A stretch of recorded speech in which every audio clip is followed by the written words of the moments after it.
Boa noite, vamos iniciando. Infelizmente, nós tivemos um problema, né? Hoje nós estamos preparados aí para fazer a live com a nossa querida amiga nossa querida amiga Gisele Cavati. Vamos aguardando aqui chegarem as nossas convidadas para a live de hoje. Nosso querido Emerson entrou aí. Seja bem-vindo, Emerson. Nós estamos iniciando aí o processo um pouco atrasadas. Daqui a pouquinho vai chegar aí a minha entrevistada. A gente faria live pelo YouTube, né? Mas esses problemas de conexão, vocês já sabem como é que funciona. Então, estamos iniciando aqui a fase de implantação aqui da sala. Eu vou convidando aí as pessoas, né, que já estão a postos. Pedir a minhas companheiras aí do Instituto Mulheres no Poder para ir postando o link nos espaços. Ei, Gisele, tudo bem? Seja bem-vinda, Gisele. Estou te fazendo... Dá uma boa noite a todas. Chegando aí a Vânia.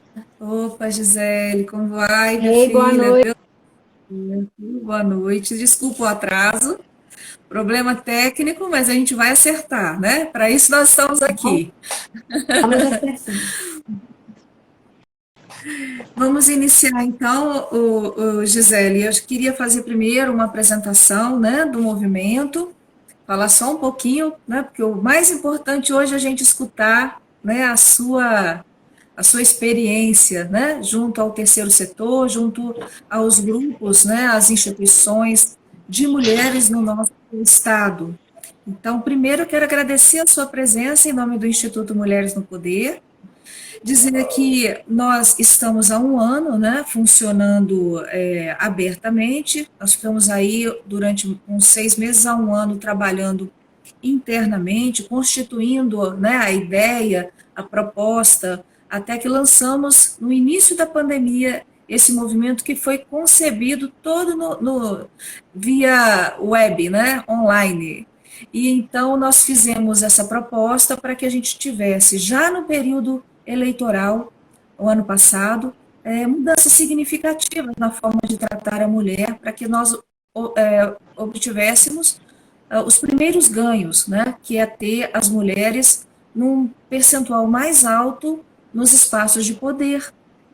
Nós trabalhamos esses índices, né, e vimos que os 10% hoje no Espírito Santo da representatividade das mulheres na política é muito baixo e não segue diferente nos outros estados e no país. Da mesma forma, vimos que a representatividade das mulheres, né, Gisele, em termos de mundo, é 5%, né, nos espaços de poder. Então, como uma forma da gente buscar caminhos, né, de mudar essa realidade, trazer as mulheres para as discussões políticas, sociais, para que elas estivessem dentro do processo das decisões, foi que nós constituímos esse movimento. Então, depois, no final, eu vou dizer como que as pessoas que quiserem, né, que escutarem essa nossa live, vão poder entrar no movimento, né, e participar e ajudar a gente a constituir e a fortalecer, né? Eu quero te agradecer, né, mais uma vez, dizer que você, né, foi contactada por nós, já deu aí umas orientações, mas nós ficamos assim, de queixo caído, né, porque você tem informações muito volumosas, consistentes, que podem ajudar e muito as mulheres nessa orientação. Então, gente, a Gisele Cavati, ela é contadora, ela é especialista em terceiro setor, ela é graduada pela FIC, que é a Faculdade de Ciências Contábeis de Caratinga, e pela rede de Docton, né, de ensino.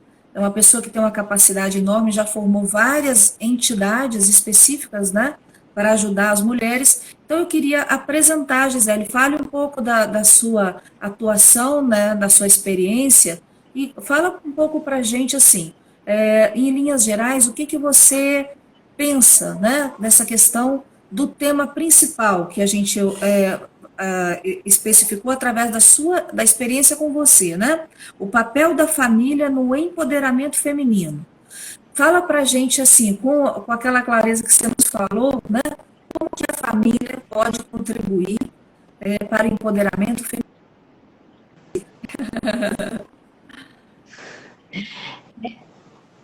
Boa noite.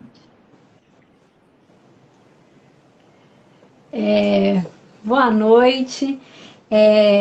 Ela já me apresentou, meu nome é Gisele, eu sou contadora e trabalho especificamente com contabilidade do terceiro setor. E aí, quando fala em contador do terceiro setor, a situação é um pouco diferente. O contador do terceiro setor, ele tem que ter a visão social. Se o contador do terceiro setor não tiver a visão social, ele não consegue se enganjar naquilo que são as instituições. Então, qual a minha experiência com relação ao empoderamento da mulher? Nós vemos ao longo de 6 anos que eu estou atuando na área de contabilidade do terceiro setor. A gente vem ao longo desses anos constituindo, reformando o estatuto, nós vemos acompanhando instituições e a gente tem visto algo interessante nas instituições que quando as pessoas me procuram, Gisele, eu quero constituir uma instituição para cuidar da criança e do adolescente, vamos começar bem lá na questão da criança e do adolescente, que a maioria das instituições são criadas para cuidar da criança e do adolescente, e aí que a gente vai chegar num gancho para chegar lá no empoderamento da mulher, que é aquilo que nós estávamos discutindo no outro dia. O que acontece? Eu abro uma instituição para cuidar da criança e do adolescente. Eu tenho uma instituição que já tem 10 anos de constituída e ela foi movimentando durante todo esse tempo e chegou aonde a gente quer chegar nesse ponto, então nós vamos colocar passo a passo. O que acontece? Eu abro uma instituição para cuidar da criança e adolescente. Essa criança, ela vem de um lar. E um lar que ele pode estar corrompido por várias situações, mesmo pela situação hoje das mazelas que nós vivemos nas comunidades, a mulher, a mãe que pode ser agredida em casa, a criança que às vezes nem está com a mãe, está com a avó. Então, quando essas crianças começam a ir para a instituição, a gente começa a perceber que as crianças elas precisam de um amparo. E o amparo vem de onde? Da família. E normalmente, quem é o arrimo, quem é a sustentação da família é uma mulher. E essa mulher, ela pode ter um marido, pode ter uma mãe em casa, pode ter um pai em casa doente e que ela não consegue trazer essa criança para o contexto social, para o contexto do fortalecimento de vínculo da família e ela não consegue, a criança não consegue se enganchar nisso. Ao que as instituições começam a pensar hoje com a questão da pandemia, que nós estamos vendo aí que muitas mulheres perderam o emprego, muitas mulheres não conseguem chegar aonde precisam, a violência doméstica ela aumentou substancialmente, a questão da mulher conseguir sair de casa para executar um trabalho, mesmo para trazer o sustento para o filho. Então essas crianças elas começam a chegar no projeto querendo simplesmente o alimento. O que acontece com isso tudo? As instituições, quando elas vão se constituir, quando elas começam a caminhar, começam a entender o contexto familiar, e esse contexto familiar, muitas vezes, ele chega através das assistentes sociais que começam a trabalhar com a família, começam a enganjar a família e falar em assistente social, vou pegar um ganchinho então interrompida aqui, parabenizar todas as assistentes sociais que fazem um trabalho magnífico nessas instituições, hoje é o dia delas, o trabalho delas é muito importante e é através do trabalho delas que nós vamos descobrindo e vendo esse contexto que veio assim tão aflorado no último ano. O que acontece? As instituições começaram a fazer umas modificações estatutárias vindo falar do empoderamento da mulher, trazer forma de geração e renda. E o que acontece quando a mulher é inserida dentro do contexto das instituições que vêm tratar de crianças e adolescentes? Ela é inserida ali no contexto seguinte, a mãe levou a criança, ou muitas vezes a criança é orientada aí pela escola ou pelo amiguinho que convidou aí, e as assistentes sociais vão vendo o contexto familiar, a necessidade de trazer essa mãe para dentro da instituição, e a instituição começa a trabalhar com o empoderamento feminino. Tá, mas onde chega o empoderamento feminino? Na geração de renda. Aí vamos começar a trabalhar com essa mulher. Essa mulher, ela tem o desejo, ela precisa de ter sua renda, ela precisa de ter a sua voz na sociedade para ela conseguir crescer, para ela conseguir a subsistência. E a gente ouve muito falar, a mulher tem que ser empoderada, a mulher tem que ter voz, mas a mulher muitas vezes ela está ali presa num contexto que ela não consegue sair dali, ela não consegue enxergar uma forma de sair daquela, entre aspas, que eu vou dizer, uma prisão que ela vive dentro do lar dela. A criança, ela tem um adolescente, a mulher, ela tem um adolescente problemático, ela pode ter um idoso, ou o pai, ou mãe, ou mesmo o sogro, ou a sogra doente, que ela precisa tratar dele, ela pode ter até mesmo um marido doente, que ela precisa acompanhar, ou ela mesmo sofre da violência doméstica, é o marido que chega bêbado em casa, é o marido que trata a mulher com possessividade, e ela não consegue enxergar uma forma dela sair daquela prisão que ela vive emocional para ela se empoderar. Então aí é que onde existem as instituições que estão começando a fazer esse trabalho. Qual o trabalho que eu posso fazer? Vamos ver o contexto familiar para tirar essa mulher de onde ela está e conseguir inseri-la naquele contexto que ela vai ter voz dentro da comunidade. Então, essa semana, inclusive, eu estive conversando com pessoas que tem uma instituição que cuida de mulheres para tratamento oncológico. Aí eu perguntei para eles, e a família? Qual o contexto familiar que você tem? Porque muitas mulheres que elas entram num problema, num tratamento oncológico, a família se desfaz porque não tem o apoio, a família ela não recebe o apoio necessário para se manter unida, para viver esse contexto, e a mulher muitas vezes para o tratamento no meio do caminho porque ela não teve esse apoio familiar. E de como que fazer esse apoio familiar? Vamos voltar ao contexto de uma instituição que vão tratar o empoderamento da mulher. É necessário que ela trate da família, do contexto familiar. Vamos lá, damos um exemplo. Eu tenho uma mulher que ela está enganjada, querendo enganjar em vários projetos, ela precisa sair do nicho que ela está, ela precisa gerar renda para sua casa, ela precisa se sentir... uma palavra bem certa, ela precisa se sentir útil. Que a partir da mulher, a mulher começa a se sentir útil, ela começa a sentir a vontade de crescer. E não adianta eu ficar falando que eu vou chegar num contexto de empoderamento político se a mulher não consegue sair do seu casulo. Ela precisa sair do casulo. E para ela sair do casulo, ela precisa que o contexto familiar seja um contexto favorável. Aí você fala assim, poxa, você é contadora e você está falando de contexto familiar? Sim.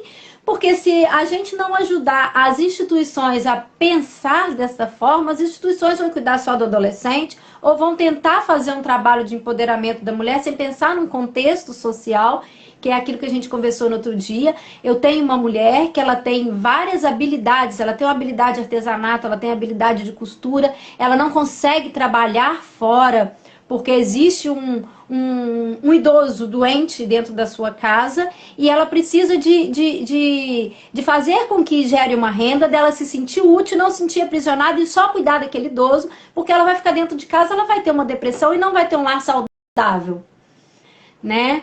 Então, o que pode ser feito? A própria instituição que trata do empoderamento feminino, que a mulher tem que ser inserida no mercado de trabalho, inserida nas políticas sociais, sim, porque se a mulher não for inserida na política social, nós vamos continuar tendo uma política machista, em que só os homens são capazes e, muito pelo contrário, 90% dos lares, mesmo os lares consolidados que tem marido e mulher junto, a mulher é que trata do contexto do lar, o homem muitas vezes só é o provedor da renda, mas quem cuida do contexto do lar é a mulher. Se a mulher não tiver estruturada para isso, pode se colocar, meu avô costumava dizer que se coloca um caminhão de dinheiro dentro de casa. Se a mulher não tiver uma estrutura, isso com uma colher ela joga tudo fora, e isso é verdade. Porque se a mulher não tiver um lar saudável, ela não consegue controlar as coisas que ela tem que fazer aquilo que ela precisa fazer, ela precisa também ter voz. Então, o que acontece nesse contexto? Eu tenho uma mulher que ela tem um problema dentro de casa, que ela tem, por exemplo, o pai doente que ela precisa tratar e a mãe doente que ela precisa tratar, e ela não consegue trabalhar fora. ela precisa pedir demissão do emprego, ela precisa sair, ela não consegue trabalhar fora e fatalmente ela vai entrar numa depressão. E ela é inserida dentro de uma instituição que trata do empoderamento feminino. Como que eu vou tratar do empoderamento feminino? Peraí, quais as suas habilidades? Vamos tratar das suas habilidades. Ah, eu consigo fazer bolo, eu sou boa na cozinha, eu sou boa de costura, eu sou boa de artesanato, eu consigo falar, eu consigo articular alguma coisa, mas eu não consigo sair de dentro de casa porque eu tenho o meu pai que precisa de cuidados. Vamos lá. Nós temos uma instituição que ela começou a tratar de idosos partindo do pressuposto que ela viu a dificuldade das mulheres, ela começou a trabalhar com os idosos. Ela começou com 50 idosos, hoje ela atende 850 idosos, entre aula de pilates, aula de violão, aula de artesanato, aula de corte e costura, aula de pintura, aula de música e o que eles mais gostam. O dia do forró, o dia da dança, que é a aula de dança que eles mais gostam, que é uma coisa assim excelente. E foram acompanhadas pela assistente social, pela psicóloga da instituição, por uma equipe técnica, todos esses idosos, e isso paralelo com o trabalho da mulher. A mulher estava lá fazendo curso de artesanato, curso de costura, pote, biscoito caseiro, biscoitos artesanais, hambúrguer gourmet. Ela foi aprender a fazer umas coisas, em contrapartida, o pai dela estava ali dentro da instituição, fazendo violão, fazendo um canto e coral, tendo a tarde de jogo de dama, jogo de bola, inclusive, gente, tem o tal do vôlei adaptado para idoso, é uma graça. O acompanhamento da assistente social e da psicóloga conseguiu identificar que esses idosos que vieram do CRAS, como eles têm um acompanhamento médico, 40% dos idosos que vieram do CRAS para a instituição serem tratados pararam de tomar medicação antidepressiva, porque eles começaram a se sentir úteis. E outra coisa, uma das coisas que eles fizeram, não agora nessa pandemia, eles estão fazendo as aulas de violão, aula de canto coral online, eles montam os videozinhos online, fazem pelo Meet todos lá na aula online, mas antes eles começaram a ser inseridos no quê? Os idosos começaram a aprender a pintura, aprender o artesanato e eram colocados na sala de aula junto com as crianças que estavam ensinando. As crianças aprendendo a fazer crochê, aprendendo a fazer bordado, ensinados pelos idosos. Então, quer dizer, aquela mulher que já ficava presa dentro de casa, porque tinha um pai doente, o pai foi parar dentro da instituição junto com ela, fazendo alguma atividade, mesmo que seja o pilates, a fisioterapia. O pilates é muito importante para os idosos, a fisioterapia também. E as aulas de canto coral. Uma dessas mulheres que nós acompanhamos mais de perto, o pai dela foi fazer canto e coral e foi aprender a pintar. Ele quis aprender a fazer pintura de tecido. E o que aconteceu? Esse pai dela parou de tomar remédio antidepressivo, ele diminuiu as crises dele de artrite, de artrose, de doença, não se ouvia mais falar. E a alegria dele sair nas 2 vezes da semana que ele ia para a instituição era muito grande. Ele ficava ansioso por aqueles dias que ele ia para a instituição. Quer dizer, no dia que ele ia para a instituição, ela também ia. Hoje, o que ela tem na casa dela? Ela tem um ateliê de corte e costura, que ela aprendeu a costurar na instituição. Ela aprendeu a fazer reforma de roupa. Ela aprendeu a fazer almofadas, a fazer roupa de cama, a fazer artesanatos em tecido. E hoje ela traz uma renda para dentro de casa. E o filho dela, que ficava na rua, que ela tinha um problema com o filho, ela também trouxe para a instituição. Então, olha a importância quando você pega uma instituição e pensa nela no contexto familiar. Eu não posso pensar numa instituição em trazer só o adolescente ou só a criança para a instituição. Eu tenho que pensar numa instituição em que vai tratar todo o contexto familiar. E até mesmo a instituição que vai tratar o pai. Porque, olha só, uma aula de artesanato. Gente, teve homens que estavam desesperados já desacreditados nele mesmo, em que as mulheres levaram para a instituição e que aprenderam a fazer móveis rústicos. Hoje estão trabalhando na carpintaria, porque a mulher levou ele para lá e ele viu o desenvolvimento da mulher dentro da instituição, aprendendo a fazer as coisas, levando para dentro de casa, trazendo a renda. Ele, opa, peraí, eu também vou ali. Então, assim, quando a mulher ela se torna estruturada e você consegue trazer aquilo tudo para o contexto familiar, dentro da instituição, você consegue um feedback muito maior, você consegue um impacto social muito maior, porque ali você vai ter um adolescente que não vai estar na rua, que não vai estar sendo envolvido pelo tráfico, porque hoje ou você perde ou você traz o adolescente para dentro do lar, ou você vai perder ele para o tráfico. Então, a mulher, quando ela consegue trazer o adolescente para o lado dela, não na obrigatoriedade, naquela coisa de ficar obrigando o filho a estar dentro de casa, obrigando ele a sair de frente de uma televisão, levando ele para um contexto em que ele vai ser agradável para ele. Então, quando você tem uma instituição que trabalha com serviço de fortalecimento, de convivência e fortalecimento de vínculo no empoderamento da mulher, e a mulher consegue acaba sendo inserida no mercado de trabalho, ela acaba sendo vista, acaba se sentindo útil, ela consegue ter uma visão muito melhor. Porque é muito triste você ver a mulher falando assim, a gente falando de empoderamento da mulher dentro da política, e a mulher não conseguir chegar nesse contexto, porque ela não consegue sair de dentro do casulo familiar em que ela está inserida. Então ela precisa desse crescimento, ela precisa de entender o papel dela na sociedade e conseguir sair de dentro do seu casulo. É aí que a contabilidade do terceiro setor entra. O contador social, ele tem que pensar socialmente. Ele não pode pensar só como eu vou debitar, acreditar, apresentar minhas demonstrações contábeis, não. O contador social, ele tem que estar continuamente enganjado e se movimentando dentro das instituições. Então, assim, no meu escritório eu costumo fazer uma coisa.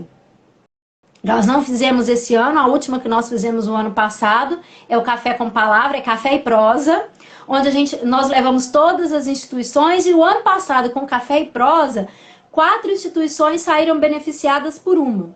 4 instituições tratavam da família e serviam refeições. Só que na refeição que essas instituições serviam não tinha proteína. E nós temos uma instituição que ela trabalha com projeto de proteína, em que ela doa o frango para as instituições que precisam da proteína e que não tem. Quer dizer, a família que recebia as refeições anteriormente, que não tinha proteína, partindo desse Café e Prosa, eles se conheceram, então houve um engajamento entre as instituições, e hoje elas recebem a proteína. A alimentação já vai com frango. Eles já não têm mais uma alimentação que é só um macarrão, uma salsicha, alguma coisa assim. Houve uma melhora alimentar ali. Então, quando a mulher sai num projeto social, chega em casa com uma cesta básica e uma proteína, uma carne para dentro de casa, isso para ela, assim, é empoderamento. Essa é a palavra certa. Ela conseguiu entrar num lugar onde aquela instituição, ela está preocupada com o meu bem-estar alimentar. Então, assim, eu acho que quando a gente pensa em trabalhar com a mulher no papel, a gente não tem que pensar só no empoderamento. A gente tem que pensar de como tirá-la de dentro do casulo e trazer. Porque quando ela consegue sair de dentro do casulo e ela é inserida no contexto social, ninguém segura. Aí é que ela chega no âmbito político, ela chega no âmbito social, ela chega na questão do caráter, na questão da formação do filho, ela consegue entender que eu consigo, mas eu preciso de ajuda. E quando a ajuda vem de forma certeira, e envolvendo todo o contexto familiar, quando a gente fala de todo o contexto familiar, a gente não pode pensar só nela. A gente tem que pensar nela, no filho, no marido, nos pais, nos avós, quem está inserido no seu contexto. E aí é onde entra toda uma equipe multidisciplinar, onde eu vou ter um psicólogo para amparar essas mulheres, aonde eu vou ter o terapeuta ocupacional para orientar na terapia ocupacional, é onde eu vou ter o assistente social para enganjar o que essa família precisa dentro da casa, o que nós temos na instituição para oferecer para essa família, para essa mulher, para trazer, enganjar ela dentro do contexto social, enganjar ela, inclusive, dentro da própria política. Porque quando ela começa a enxergar o papel dela, ela se interessa pelo papel da política, ela vai se interessar em se achegar às mulheres que conseguem trazer alguma coisa para o contexto social. Deixa eu fazer uma interrupção, né? Porque a sua fala está maravilhosa, está abrindo assim a mente da gente, né, em vários compartimentos, né? Que informação é tudo. Primeiro, para a gente fazer uma observação que eu não falei a princípio, né? Que hoje é o Dia da Família. E quando a gente coloca esse tema, né, é exatamente para trazer à tona a importância da família na estrutura da sociedade, né? Outro dia eu faço o Café com Prosa também, todo sábado, já fiz hoje, né? E fazemos um programa na rádio também que vai pelo YouTube, toda quarta-feira, né? Pela a rádio de Mimoso 87.9. Então, assim, primeiro que a Constituição Familiar, né, pelo IBGE, ele mudou, não é mais aquela Constituição de 1950 de marido, mulher e filhos, né? Então, quer dizer, o lar é estabelecido uma família através de duas pessoas que têm um vínculo emocional, certo? Então, não existe um parâmetro, eu não vou especificar porque eu não estou com a legislação, a Constituição aqui. Quem quiser depois pode postar aí para a gente poder ficar mais consistente essa fala. Mas quando a gente fala família, né, a gente está querendo dizer o seguinte: é um ambiente onde são criados filhos ou não, porque não necessariamente com filhos, né, mas onde se estabelece esse vínculo afetivo e aonde se trabalham questões que envolvem a sociedade, né, no caso de criação de filhos, onde se passam os valores, os costumes, né. Então, o que eu queria, assim, que a gente pudesse alinhar o que é, né, na realidade, a vida das mulheres hoje sem uma instituição de mulheres e o que é uma vida com uma instituição de mulheres próximas. Primeiro, a gente sabe de uma realidade. O Brasil é um país violento, né? Hoje mesmo a gente teve uma informação aí do nosso estado, mais uma mulher assassinada por causa de ciúme do marido. Muitas mulheres morrem, né, por violência. Os homens se sentem com aquele poder exacerbado, aquele que se acha que é o dono da mulher, que não pode viver sem ela, mas que também ela não pode viver sem ele. Então, quando não mata e mata os filhos, né, e se mata, ele mata e foge, né, e aí acha que cumpriu o papel dele de machão. Então, o que eu gostaria de focar? Existem dois tipos de mulheres. Uma que vive sem o conhecimento do que pode ser feito em questões que envolvem, né, uma situação onde a vida das mulheres vai ficando muito ruim, e tem aquelas que começam a ser orientadas para que façam algo, né, para mudar a sua realidade. Então, quando a gente se propõe, como você está falando, de uma instituição que passe informações, ela trata de todos os níveis, né, sociais, desde a mulher que está ali, né, numa situação de violência, que não tem nenhum tipo de recurso, nem informação e nem família perto, até uma que tem lá, né, uma condição social completamente boa, né, mas que também está vivendo uma situação adversa dentro de casa. Mas, quer dizer, em todos os níveis sociais, escolaridade, todos os tipos, né, de constituição familiar se vão construindo caminhos para que essa mulher possa, né, obter um melhor resultado. A nossa proposta, Gisele, como a Lourdes já falou, né, a Elisa, na reunião que a gente fez, a Elissa, né, a gente pretende criar um passo a passo de como a mulher alcançar o empoderamento. Né?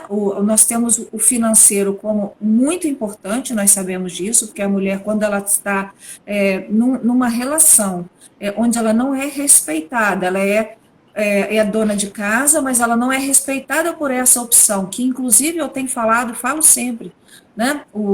A família que tem essa oportunidade de ter um dos membros, né, da constituição familiar responsável pelo lar, que não precise trabalhar todos os dias, isso é uma oportunidade, né? E muitas vezes, historicamente, não é reconhecido, né? Porque é como se a mulher fosse obrigada a ficar em casa por falta de opção, né? Muitas mulheres são condicionadas a acreditarem que o futuro delas é casar e ter filhos e tomar conta de casa.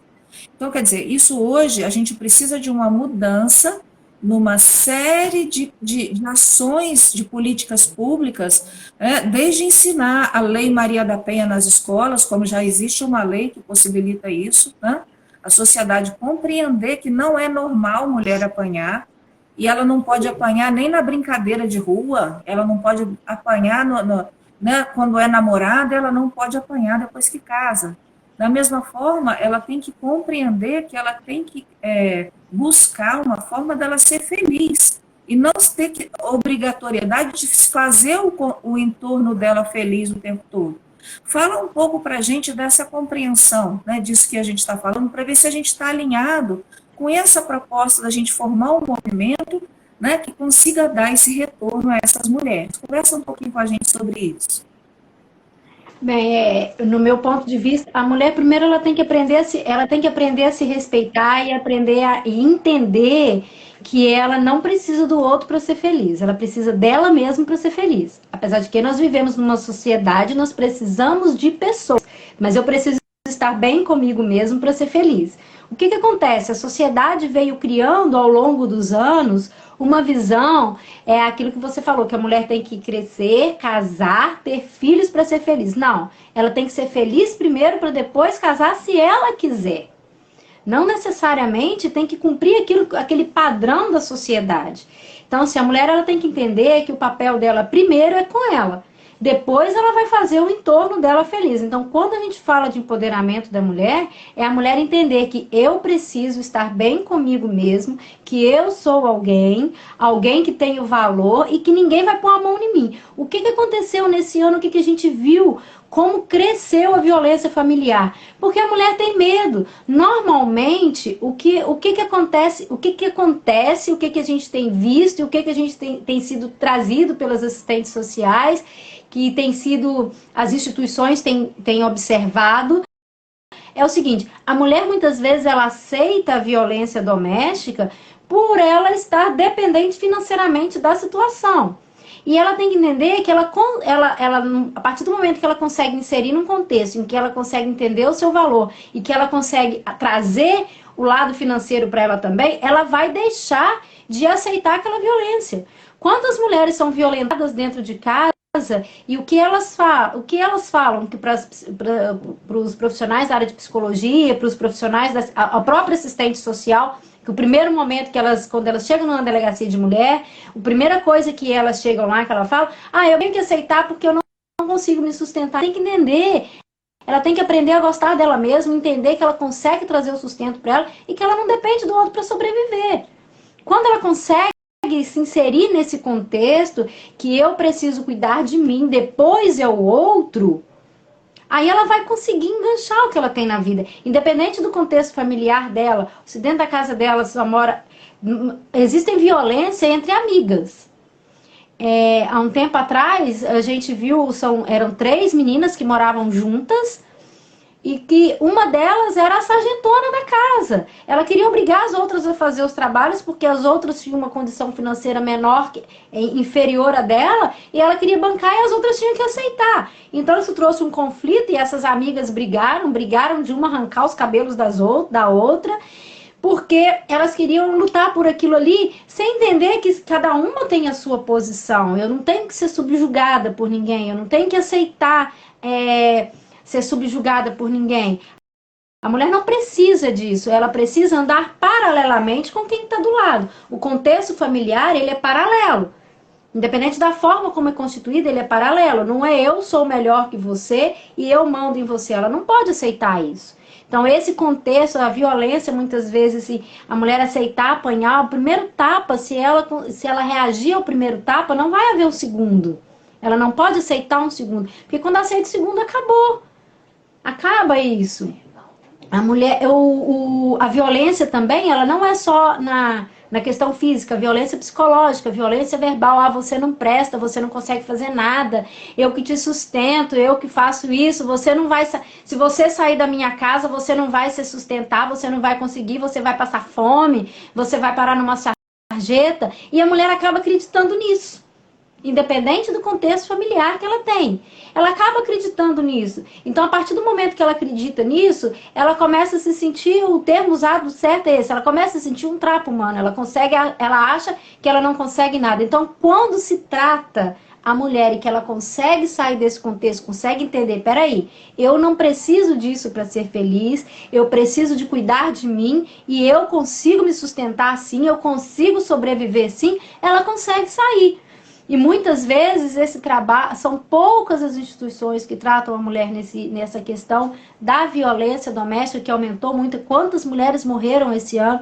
Quantas crianças morreram vítimas de mulheres que qual é a palavra certa? Das mulheres que não tiveram coragem de enfrentar os seus companheiros e suas companheiras e não cuidaram dos seus filhos. Então, muitos filhos morreram porque a mulher não conseguiu se posicionar. Nós tivemos no ano passado uma criança que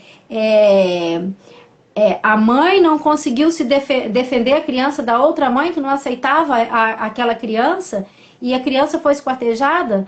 Mas por quê? Porque ela achava que ela era subjugada, que ela não ia conseguir sobreviver fora daquele contexto que ela estava, e acabou perdendo o filho por causa disso. Então, a mulher, ela tem que entender que ela precisa se amar.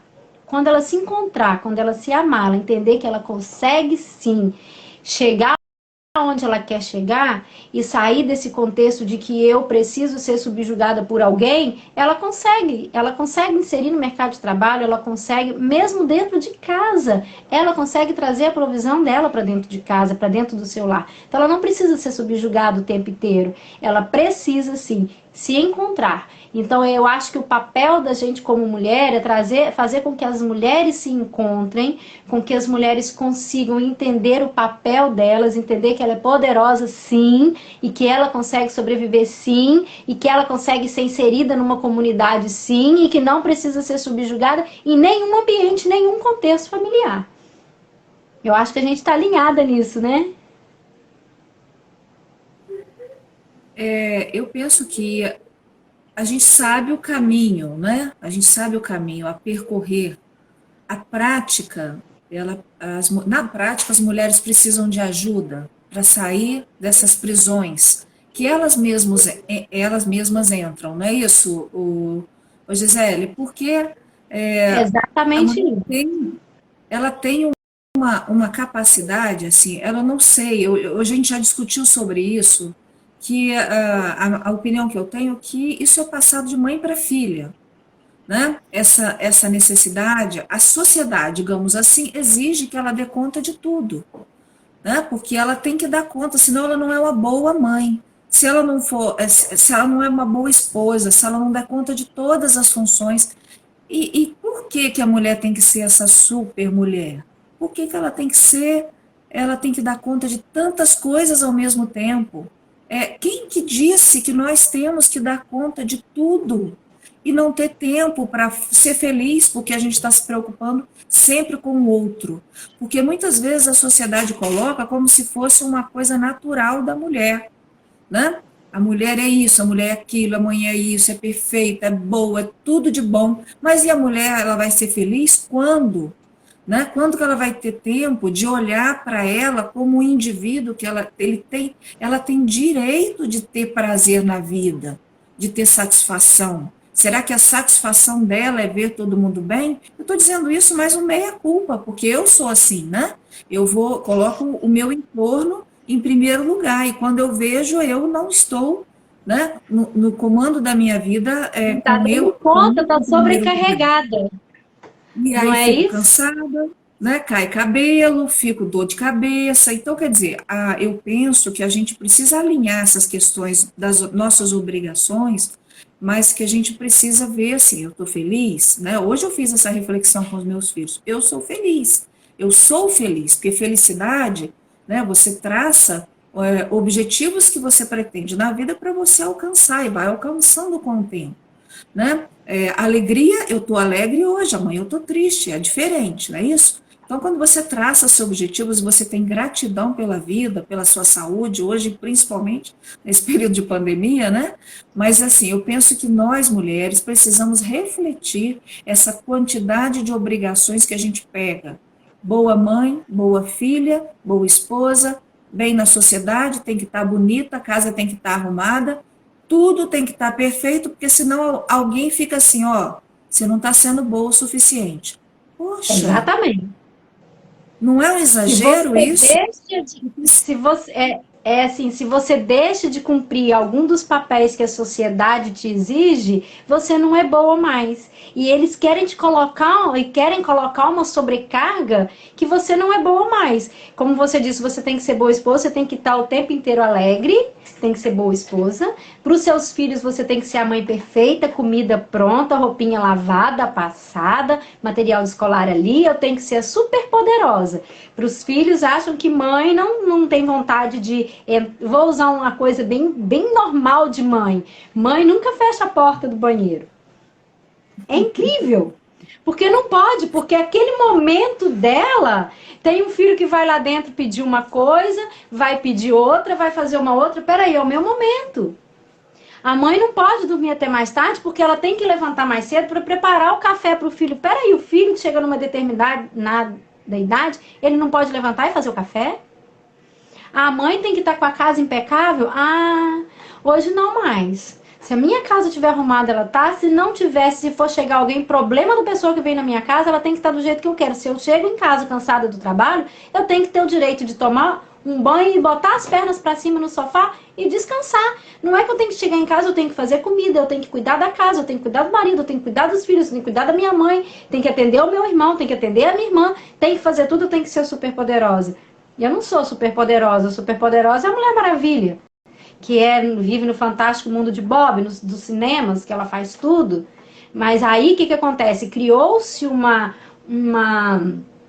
regra que a mulher tem que fazer tudo, ela pode tudo. Ela precisa fazer tudo. Aí você entra num ambiente familiar, você tem que estar cumprindo tudo. Na empresa, ela tem que ser super poderosa. Dentro da empresa onde trabalha, eu tenho que chegar lá e esquecer que eu tenho uma família, esquecer que eu tenho alguma coisa, que eu não tenho problemas. Eu tenho que estar com um sorriso nos lábios. Eu não posso ter um dia que eu estou na minha TPM, porque se eu tiver, eu não sou uma boa funcionária, porque eu não tenho um convívio social muito bom. Não, eu tenho dia que eu não estou bem. Tem dia que eu tô com raiva, tem dia que eu tô chateada, tem dia que eu tô alegre, satisfeita, cantando. Eu sou um ser humano, esse é o problema. As pessoas veem a mulher como as meninas superpoderosas, a Mulher Maravilha, a Supergirl, e pronto, acabou. E veio esse contexto de filme, porque se você vê, até os filmes colocam a mulher como elas têm que ser o tempo inteiro impecáveis. A mulher não pode errar.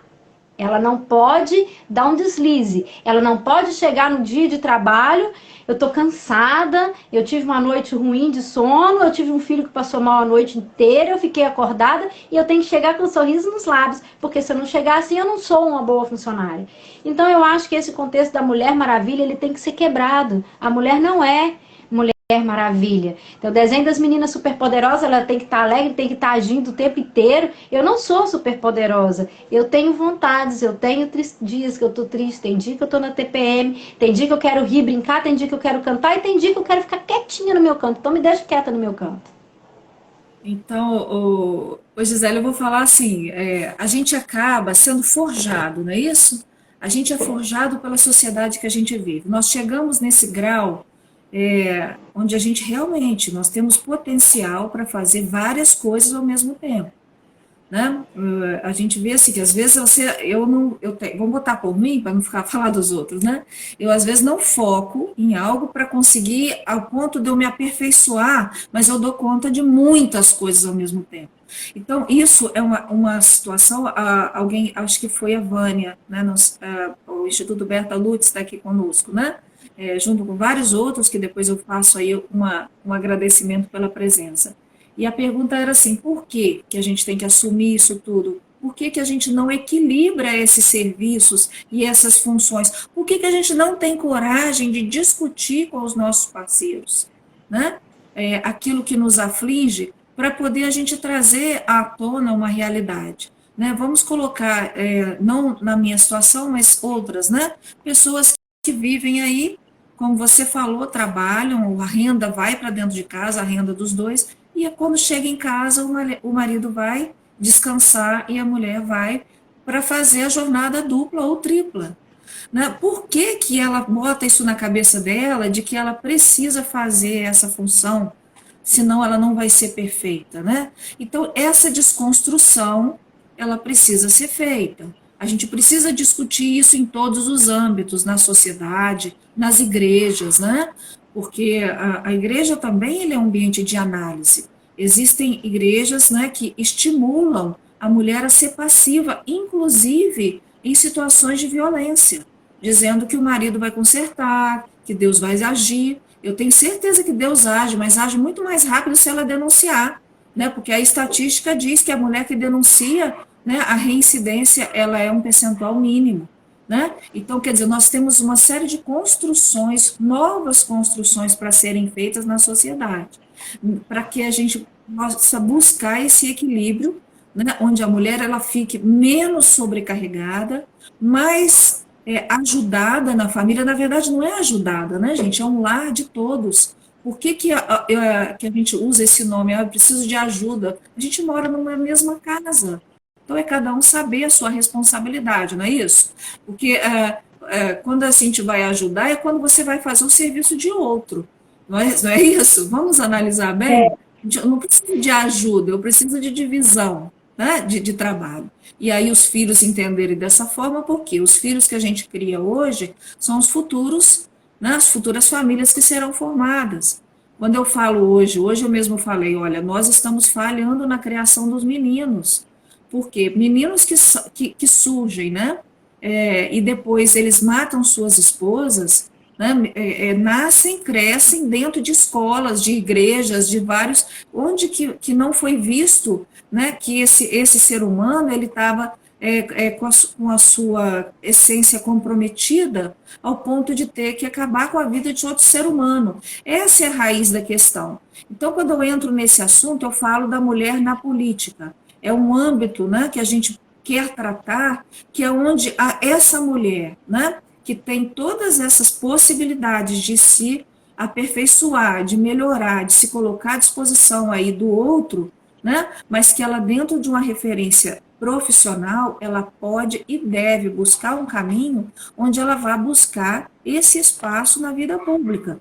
Nós precisamos de mulheres também nesse segmento, né? Por quê? Porque hoje a gente tem aí 85% a 90%, né, dos espaços masculinos. Então, quer dizer, a nossa visão feminina, a nossa capacidade de trabalho, ela não está sendo colocada à disposição, né? Ou não está sendo chamada, né? Só te interrompendo na questão do âmbito político, a própria mulher ela tem que quebrar o preconceito de que a mulher na política ela vou usar o termo que as pessoas costumam dizer, interesseira. Então, se a mulher não quebrar o próprio preconceito contra a mulher, como que a mulher vai inserir na política e defender políticas públicas para a mulher? Muitas vezes a mulher que está inserida na política, a outra que não está, ela não vê com bons olhos. Então, primeiro tem que quebrar esse preconceito de que a mulher que está inserida na política, ela é uma mulher séria sim, ela quer um trabalho sério sim, ela quer enganjar políticas públicas que vão ajudar a mulher sim, ela não está ali só por interesses obscuros, como normalmente se falam por aí. O preconceito com a mulher que está inserida no papel, no âmbito político, ele é muito grande. Porque o mundo político ele é machista. Então, isso tem que ser quebrado, isso tem que ser mostrado. A mulher ela está ali para trazer políticas públicas de saúde, educação, psicológica, emocional, política pública voltada para a mulher. Então, se a mulher não consegue entender que a mulher que está inserida no âmbito político, ela está inserida para trazer um benefício para nós mulheres e quebrar esse preconceito, a própria mulher tem preconceito com ela mesma. É incrível como a própria mulher tem preconceito com ela mesma.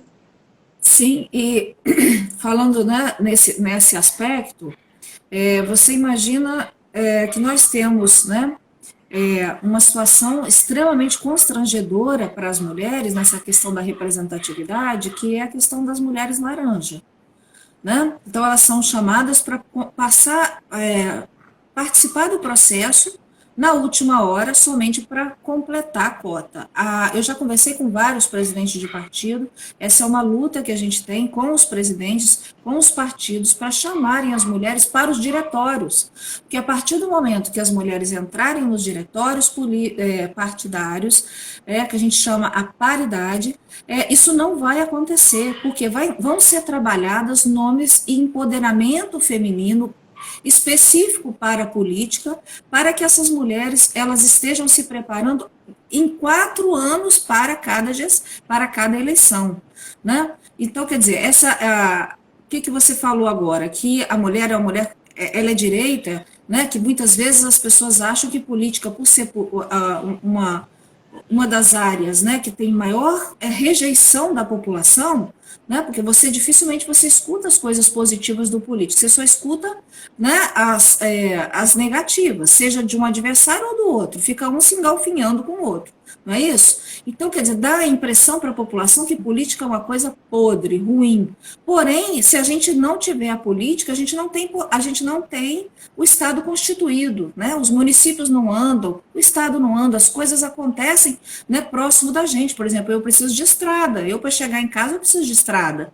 Se eu não tiver um prefeito que priorize estrada, eu não chego em casa. Eu não tenho internet se não tiver, né, o serviço disponibilizado de rede de telefonia móvel. Então, quer dizer, tudo isso é construído através das políticas, né? E aí, quando você fala assim, a mulher, ela é mal vista quando ela está na política, não pode ser. Nós precisamos que as mulheres sejam bem vistas, muito mais vistas e muito mais presentes, certo? Porque se a gente não quebrar esse paradigma, né, de tentar proteger as mulheres, muito pelo contrário, as mulheres, elas são rígidas, elas são éticas, elas são morais, elas têm capacidade de transformar o mecanismo dos partidos políticos. Não dizer que tá ruim, então é porque os homens estão fazendo ficar ruins, não, tem nada disso. Nós precisamos de que as mulheres estejam lá para poder buscar esse equilíbrio, para que elas tenham direito à voz, a botar o jeito mulher de exigir que as coisas sejam mais transparentes, mais claras, sem pichação de tapete, sem falar uma coisa e executar outra. Então, assim, a gente quer participar do processo, considera que é um primeiro momento, né, essa ação que a gente está fazendo do Mulheres no Poder, que tem todo esse viés que a gente já conversou. O foco na família, né, a gente vai buscar o foco no empreendedorismo, né, no financeiro, porque senão a mulher não tem, né, condições de caminhar, também na questão da informação, porque se você não sabe, né, como sair de um problema, isso tudo, né, a gente tem mecanismos para se buscar essa informação. Então, quer dizer, nós estamos com esse propósito de buscar alinhar e dar frutos, né? Os frutos que daremos serão os resultados concretos que a gente pretende alcançar. Em 2, 4, 6, a cada 2 anos a gente quer poder medir esse resultado em índice, né? Quantas mulheres, né, em cada município que nós estamos conseguimos ampliar a participação nos espaços de poder. Esse é o nosso principal índice que a gente quer conseguir nortear. E aí você agora, Gisele, poderia estar fazendo um fechamento, a gente já está partindo aí para finalizar, foi um papo maravilhoso, depois eu vou fazer o agradecimento. Gente, passou uma hora e a gente nem viu, né? Você viu só como é que é rápido? Né? Então, fazendo as considerações aí. A gente começa a falar, passa uma hora muito rapidinho, né? Eu acho que nós, como mulheres, primeiro nós temos que aprender a quebrar o preconceito sobre a outra mulher que está entrando na política e aceitar essa mulher como uma pessoa que vai fazer a diferença. Não só aceitar, como também apoiar. Porque a partir do momento que você aceita e também não apoia, deixar de olhar essa mulher com aquele viés assim meio estranho, de realmente é preconceito mesmo. Acabar com isso, porque quando a mulher começa a crescer realmente dentro da política, dentro do âmbito político, dentro daquilo que precisa ser feito, políticas públicas voltadas para a mulher vão ser feitas. A mulher, ela tem uma capacidade muito grande administrativa, de principalmente administrar dinheiro. É o principal, né? A mulher sabe administrar dinheiro muito bem. A mulher, ela é, como você disse, ela é ética, ela é correta, ela é firme e ela tem que aprender a se posicionar. E principalmente aprender a trazer outras mulheres para perto dela e mostrar a mulher, o papel da mulher. E a mulher tem que aprender realmente quebrar o preconceito contra a mulher que está do seu lado. Muitas vezes a gente está no mercado, vamos colocar no meu mercado de trabalho. A mulher começa a crescer um pouco no mercado de trabalho, começa a ver um destaque, a outra fica lá, olha, aquela mulher ali está fazendo isso, ela está fazendo alguma coisa errada. Isso tem que acabar. Se isso não acabar, nós vamos continuar tendo um ambiente político machista. O homem vai continuar dominando o ambiente político. Então, nós temos primeiro que quebrar preconceitos, quebrar paradigma, fazer com que a mulher ela se valorize, ela entenda que ela precisa ser valorizada para ela chegar onde quer chegar e as mulheres se unirem para trazer políticas públicas voltadas para a mulher e para a família, que vai enganjar aquilo e trazer uma melhoria no âmbito familiar. Exatamente, Gisele. Esse é o nosso propósito. A gente vai alinhar, né, o nosso movimento nesse sentido. Eu quero agradecer, tá, a sua participação, agradecer a sua paciência, né, que a gente teve um problema aí, não conseguimos fazer através do Instituto, mas vai ficar registrado para que a gente possa, né, trabalhar aí outras pessoas que possam estar ouvindo, né. Então a gente já está encerrando, mas eu quero dizer o seguinte, a todas as mulheres que estiveram, né, que acompanharam hoje, nós tivemos várias, de várias partes do Estado, né, representantes nossos aí de várias partes do Estado do Movimento Mulheres no Poder. Nós esperamos estar institucionalizando, né, o nosso instituto dentro de pouco tempo, e contamos com você para outras oportunidades a gente poder trazer esse esclarecimento que você trouxe hoje às mulheres. Muito obrigada pela sua participação aqui junto conosco, tá? E a gente vai esperar aí você numa próxima, tá bom? Pode contar comigo. Eu estou numa próxima e se precisar de mim para alguma coisa de engajamento do Instituto, a gente está aí. Joia! Eu não vou agradecer a todas, viu, meninas? Porque são muitas, né? Muita gente já passou por aqui, já saiu. Só vou deixar aqui um abraço especial às meninas que estão aqui comigo sempre na coordenação. A gente está formando, né, a diretoria ainda, mas a gente tem sempre aí, bem pertinho, né, a Janine, a Elissa e a Lourdes, né? E Lourdes e Elissa, né, são suas amigas aí, você já conhecia, né? A Janine também, né? Isso, A Janine é contadora. amiga, Janine é amigona do coração. Mas nós temos pessoas maravilhosas, candidatos a prefeitas aí no estado, né? Temos várias, temos duas em Cachoeiro, que é a Faida e a Renata, temos a Carmen lá em Santa Teresa, temos várias mulheres de muito peso, assim, a gente fala que são peso mesmo, peso pesado da política, porque são pessoas de princípio, de moral, então a gente está muito bem representado. Só que nosso movimento, ele não é só, né, com o foco na política, né? Então ele vai, assim, a gente tem uma série de mulheres que estão se aproximando, né, e a gente vai ter aí uma condição de crescer e apresentar um trabalho aí fenomenal, se Deus quiser, para o Estado, tá bom? Muito obrigada, Deus abençoe, até a próxima, então, se Deus quiser. Muito obrigada pela oportunidade, Deus abençoe e obrigada por todos que tiveram paciência de escutar a gente. Isso, tudo de bom, um abração, tchau. Tchau.